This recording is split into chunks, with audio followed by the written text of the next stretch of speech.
कितना चंदा वसूला जा रहा है कंपनियों से, किस किस तरह की धमकी देकर आम जो है इस वक्त फैसला कर चुकी है कि इंडिया गठबंधन को वोट जाएगा। चले गए वो पछताएंगे, और जिनको शामिल ही नहीं करा इंडिया गठबंधन ने वो क्या करेंगे। जो आजम खान के जो मीडिया प्रभारी थे, उन्होंने जो आरोप लगाया था कि मुस्लिम सिर्फ दरी बिछाने के काम आता है, तो क्या सिर्फ इलेक्शन में दरी बिछाने का नजर आएगा मुसलमान फिर? ये बहुत बड़ी बात है कि इस वक्त इंडिया गठबंधन बदलाव करेगा, केंद्र में सरकार इंडिया गठबंधन की बनेगी। इस वक्त यहाँ की जनता और मुसलमान की बात नहीं है, सर्व समाज के लोग हर तरह से इस बात पर जिद्दोजहद कर रहे हैं कि किसी तरह मोदी जी हटें और यहाँ गठबंधन की सरकार बने, और तभी इस मुल्क का विकास होगा, तभी खुशहाली आएगी। आप जो है मौलाना, बात को जो है ना आप घुमा देते हैं। बात सीधी करी जाती है, बात करी जाती है कि मुसलमान को जो एक तमगा लगा हुआ है कि मुसलमान जो है सिर्फ दरी बिछाने के काम आता है, पदों पे नजर नहीं आता। वो अखिलेश यादव हो या फिर राहुल गांधी हो, सेकुलरिज्म का इन पर एक तमगा लगा होता है कि सेकुलरिज्म हमारे पास है, लेकिन कहाँ नजर आता है कैंडिडेट के टाइम पे, वोट के टाइम पर। ये बात आप जो कह रहे हैं ये घरेलू लड़ाई है, ये अंदर की लड़ाई है।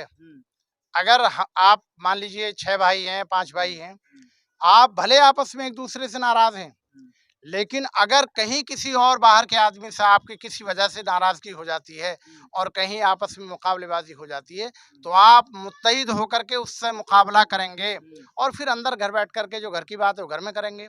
तो ऐसे ही इस वक्त का माहौल है कि इस वक्त बीजेपी से मुकाबला करने के लिए हम बहुत सारी चीज़ों को भुला करके और हम यहाँ पर बीजेपी को हटाने के लिए इंशाल्लाह इंडिया गठबंधन का साथ देंगे और इंडिया गठबंधन की सरकार बनेगी, ऐसा माहौल है।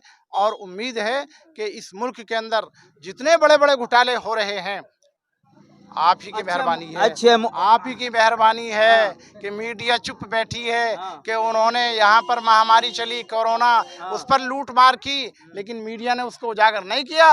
मोदी जी ने बड़ी बड़ी कंपनियों से बड़ी बड़ी दौलत लूटी, मगर उसका कोई हिसाब नहीं। यहाँ पर वैक्सीन लगाने के लिए आवाम को धोखा देने के लिए उस कंपनी को इन्होंने ठेका दिया, उससे जो है कितना अरबों रुपया इन्होंने लूटा, और आज ये कितना चंदा वसूला जा रहा है कंपनियों से, किस किस तरह की धमकी दे करके, और हिंदुस्तान की दौलत को उन्होंने उन तमाम जो जितने भी बड़े बड़े दौलतमंद थे उनसे अपने लिए निजी दौलत वसूल करके और तमाम सरकारी संपत्ति को उन्होंने माफ़ कर दिया। ये मैं समझता हूँ उन अगर गरीबों को उस दौलत को दिया होता तो शायद जिन्हें कितने गरीबों का भला हो गया होता, जिन्हें कितने किसानों का भला हो गया होता। मौलाना मैं आपसे फिर से वही बात करूंगा। एक आपको मालूम होगा कि आपकी पार्टी के एक राष्ट्रीय स्पीकर थे गौरव वल्लभ, कांग्रेस पार्टी के। उन्होंने पार्टी छोड़ दी कि मैं देश विरोधी नारे नहीं लगा सकता, यानी कि कांग्रेस पे ये तमगा लगा कि वो देश विरोधी नारे लगाती है। अगर आपके स्पीकर अगर पार्टी छोड़कर जा रहे हैं तो देखिए ऐसा है, एक आदमी कोई भी पार्टी नहीं बन सकता। मैं ये कहने लगूं कि मैं कांग्रेस का मालिक हूं, तो ऐसा नहीं है। पार्टी तो एक पार्टी होती है, उसका एक नियम होते हैं, उसूल और ज़ाब्ते होते हैं। अकेला आदमी तनहा अपनी राय का मालिक हो सकता है, वो उनका अपना फैसला है। उन्होंने किस वजह से पार्टी छोड़ी, क्या हालात तो दिया उन्होंने, खरंगे जी को लेटर लिख करके भेजा। नहीं, वो तो लेटर लिखना एक फॉर्मेलिटी है, लेकिन दिल में क्या उनके रहा होगा, किस वजह से पार्टी छोड़ी, वो तो वो जाने। लेकिन ये कोई तमाम कांग्रेस के ऊपर या तमाम इंडिया गठबंधन के ऊपर ये बात जो है लागू नहीं हो सकती। एक आदमी की राय, यूँ तो बीजेपी छोड़कर जाने कितने लोग जा रहे हैं, जिन्हें कितने लोग इधर उधर कांग्रेस में शामिल हो गए, कुछ और जगहों पर शामिल हो गए। बहुत लोग हैं जो बीजेपी के सेटिंग एमपी थे, उन्होंने पार्टी छोड़ी और कांग्रेस में चले गए। ये तो चलता रहता है। इसमें कांग्रेस नेता माना जाता था जिन्हें, वो एक भारत रत्न लेने के लिए गठबंधन का साथ छोड़ जाते हैं, बीजेपी में चले जाते हैं, 2 सीट उनको मिल जाती हैं। कैसे देखते हैं आप? देखिए ऐसा जयंत चौधरी की बात कर रहा हूँ मैं समझ गया। जहाँ तक जयंत चौधरी का मामला है, तो जयंत चौधरी इस वक्त अपनी रास्ते से भटक गए। वो उनके दादा वाकई किसानों के मसीहा थे, बहुत बड़े लीडर थे।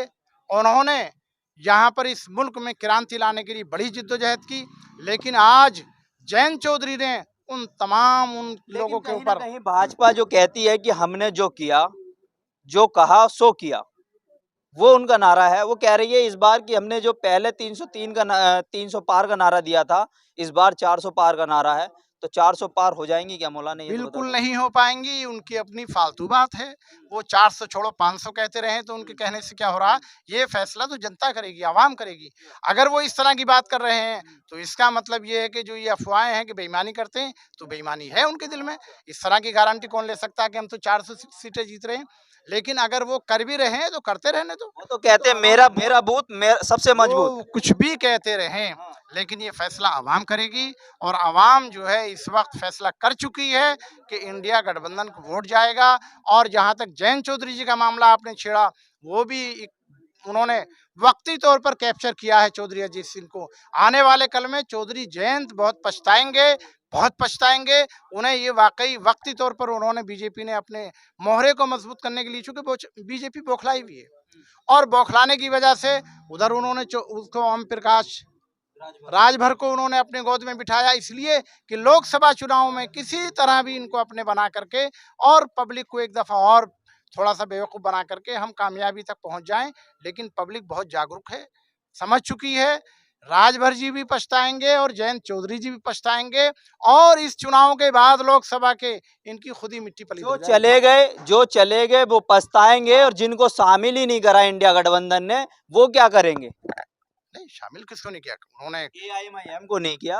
देखिए मुस्लिम के लीग नाम पर पार्टी कितनी है जिनको शामिल नहीं किया। मैं मुस्लिमों का वोट मैं चाहिए। एआईएमआईएम में रहा हूँ, इस पर मैं कतन बोलना नहीं चाहता। यूपी में उन्होंने मैं फिर बोल जाऊंगा तो सारा मामला खराब हो जाएगा। ओवैसी जी खुद नहीं चाहते कि उत्तर प्रदेश के अंदर एमआईएम का वजूद खड़ा हो। अगर वो चाहते तो यहाँ जो भ्रष्ट लोग बैठे हैं, जिन्होंने नगर पंचायतों में कमाई की, लाखों लाखों रुपए वसूल किए, संगठन को बखेरने का काम किया, उन लोगों को हटाने का काम किया होता। नहीं, आरोप है, बिल्कुल सच्ची बात है ये। मैं अंदर रहा हूँ इन्हीं वजहों से। तो हिस्सा हाँ, मिला होगा फिर नहीं, मौलाना हिस्से आपको से भी। क्या मतलब? हम तो इन तमाम चीजों से, इसी वजह से शौकत ने पार्टी को बखेरा। और ओवैसी साहब से हमने शिकायत भी की है। शौकत साहब अगर ये हाँ, आरोप लगाने लगे हैं कि मौलाना को हिस्सा नहीं दिया तो इन्होंने पार्टी आए छोड़ दी। हमारे सामने बैठकर बात करें। हिम्मत नहीं है शौकत के अंदर बात करने की, आए बैठकर बात करें हमारे मुकाबले। हम पक्के पक्के सबूत पेश कर सकते हैं, वो हमारे खिलाफ जबान नहीं खोल सकते। हम कोई कमजोर बात नहीं करते, हम हमेशा मजबूत बात की है। और हम मजबूत बात करने के लिए जब चाहें, जिस वक्त चाहें, हमारे सामने बैठ कर बात करेंगे। चलिए, बहुत हाँ, बहुत शुक्रिया। तो ये यहाँ पर जो अवाम थी, जाकिर मौलाना थे जो पहले एआईएमआई में थे और अब इंडिया गठबंधन में शामिल हैं। अब देखते हैं कि कौन सी पार्टी कितनी मजबूत होगी, किस में कितना दम होगा। ये तो जून में आपको साफ पता चल जाएगा कि सरकार किसकी होगी। कैमरा पर्सन फरीद के साथ मोहम्मद साजिद, एबीसी वर्ल्ड हिंदी।